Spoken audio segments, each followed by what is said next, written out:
وتفقد الطير فقال ما لي لا أرى الهدهد كان من الظالمين لأعذبنه عذابا شديدا أو لأذبحنه أو ليأتيني بسلطان مبين فمكث غير بعيد فقال أحط بما لم تحط به وجئت من سوء بنبأ يقين إني وجدت امرأة تملكهم وأوتيت من كل شيء ولها عرش عظيم وجدتها وقومها يسجدون للشمس من دون الله وسكن لهم الشيطان أعمالهم وصدهم عن السبيل فهم لا يهتدون ألا يسجدوا لله الذي يخرج الخبأ في السماوات والأرض ويعلم ما تخفون وما تعلمون الله لا إله إلا هو رب العرش العظيم قال سنفرغ أصدقت أن كنت من الكاذبين اذهب بكتابي هذا فالقه إليه ثم تول عنه فانظروا ماذا يرجعون قالت يا أيها الملأ إني ألقي إلي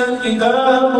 كريم إنه من سليمان وإنه بسم الله الرحمن الرحيم ألا تعلوا علي وأتوني مسلمين قالت يا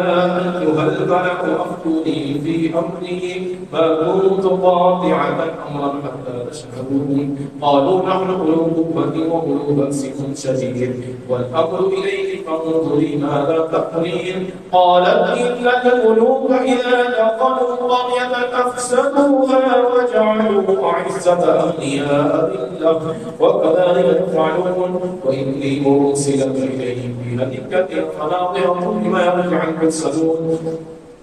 فلما جاء سليمان قال أتمدونني بمال فما آتاني الله خير مما آتاكم بل أنتم بهلكتهم تفرحون ارجع إليهم فلنأتينهم بجنود لا قبل لهم بها ولنخرجنهم منها أذلة وهم صاغرون قال يا أيها الملأ أيكم يأتي بعرشها قبل أن يأتوا بالمسلمين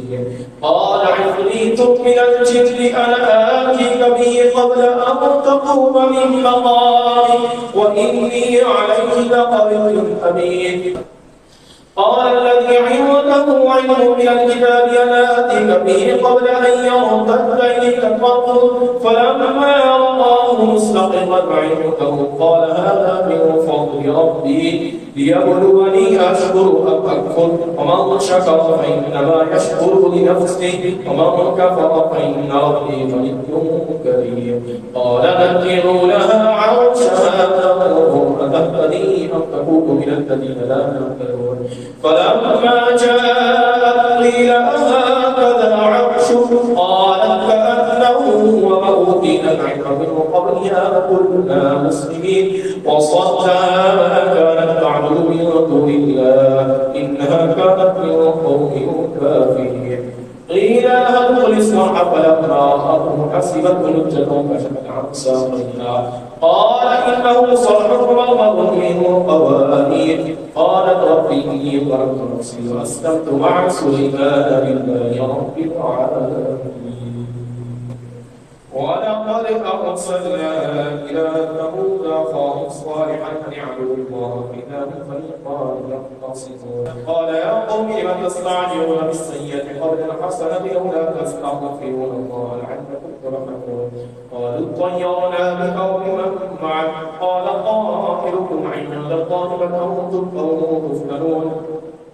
وكان في المدينة 9 رهط يفسدون في الأرض ولا يصلحون قالوا تقاسموا بالله لنبيتنه وأهله ثم لنقولن لوليه ما شهدنا مهلك أهله وإنا صادقون ومكروا مكرا ومكرنا مكرا وهم لا يشعرون فانظر كيف كان عاقبة مكرهم أنا دمرنا قومهم أجمعين فتلك بيوتهم خاوية بما ظلموا إن في ذلك لآية لقوم يعلمون وأنجينا الذين آمنوا وكانوا يتقون ولوطا إذ قال لقومه أتأتون الفاحشة وأنتم تبصرون أئنكم لتأتون الرجال شهوة من دون النساء بل أنتم قوم تجهلون فما كان جواب قومه إلا قالوا أخرجوا آل لوط من قريتكم إنهم أناس يتطهرون فأنجيناه وأهله إلا